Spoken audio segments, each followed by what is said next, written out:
अस्सलाम वालेकुम स्टूडेंट्स जी। हमारी जो सेकेंड ईयर बायोलॉजी है उसका आज हम चैप्टर 15 करेंगे जो कि है होम्योस्टेसिस के बारे में। तो सबसे पहले होम्योस्टेसिस एक ग्रीक वर्ड है जिसका दो वर्ड से मिलकर ये बना है बेसिकली। एक को हम कहते हैं होम्यो मीन सेम, और दूसरा है स्टैंडिंग मीन के बॉडी की इंटरनल जो कंडीशन है उनका चेंज ना होना, उनका एक रेंज के अंदर रहना।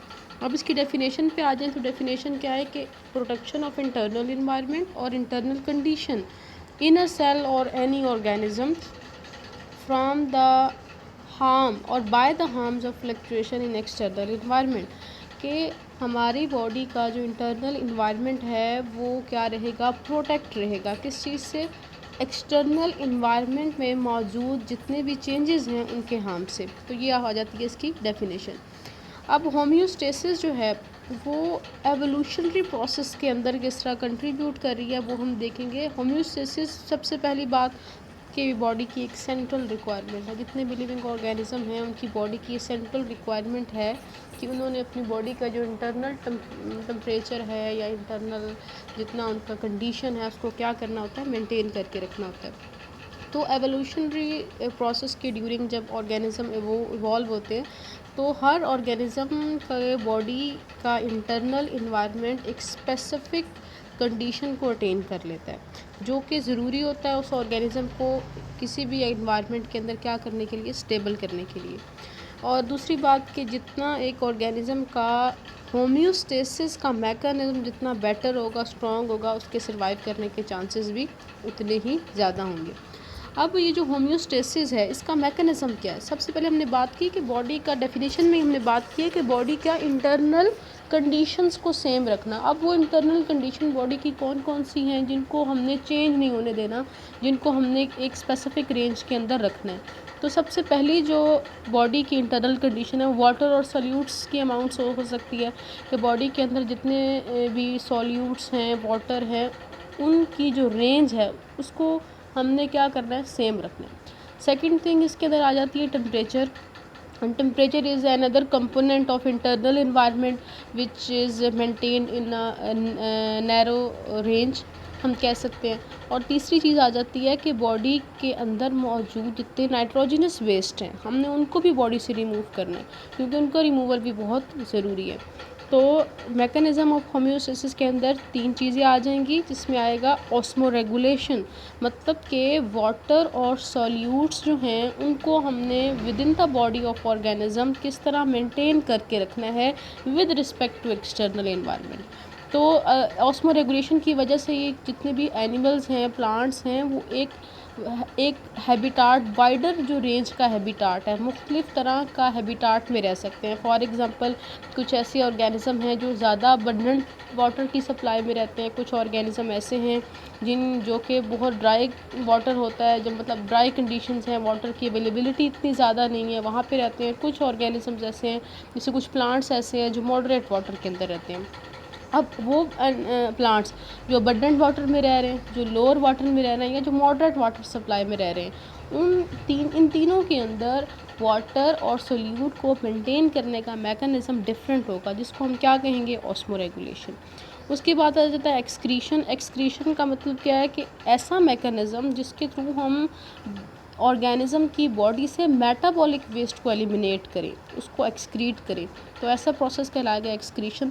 अब मेटाबॉलिक वेस्ट कौन से होते हैं, ऐसे वेस्ट जो कि ड्यूरिंग द मेटाबॉलिज्म बॉडी के अंदर प्रोड्यूस होते हैं। अब वो मैकेनिज़्म जिसके थ्रू एक ऑर्गेनिज़म अपनी बॉडी से हार्मफुल नाइट्रोजनस वेस्ट को रिमूव करता है बॉडी से, वो डिपेंड करता है वाटर की अवेलेबिलिटी पे।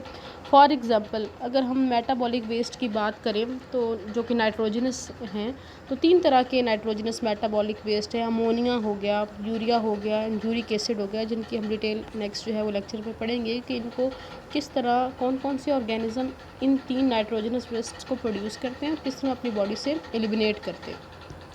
लेकिन ये बात याद रखनी है आपने कि जो रिमूवल है नाइट्रोजनस वेस्ट का, it depends upon the availability of water. मतलब कि जो ज़्यादा वाटर के अंदर या ज़्यादा जिनको पानी की सप्लाई ज़्यादा है, जिन ऑर्गेनिज़म को वो नाइट्रोजनस वेस्ट उनका अमोनिया होगा। जो मॉडरेट वाटर सप्लाई में रह रहे हैं उनका नाइट्रोजनस वेस्ट यूरिया होगा। और जो बहुत ही कम वाटर की सप्लाई होती है जिन ऑर्गेनिज़म के पास, उनका जो है नाइट्रोजनस वेस्ट वो यूरिक एसिड होगा। वो हम पढ़ेंगे नेक्स्ट कि वो किस तरह और क्यों इस तरह ऐसा होगा। थर्ड जो चीज़ आ जाती है, जो मैकेनिज़्म है होम्योस्टेसिस का, या आप कह लें जो इंटरनल हमारी बॉडी का जो इन्वायरमेंट है उसका जो थर्ड कंपोनेंट है वो है थर्मोरेगुलेशन। What is thermoregulation?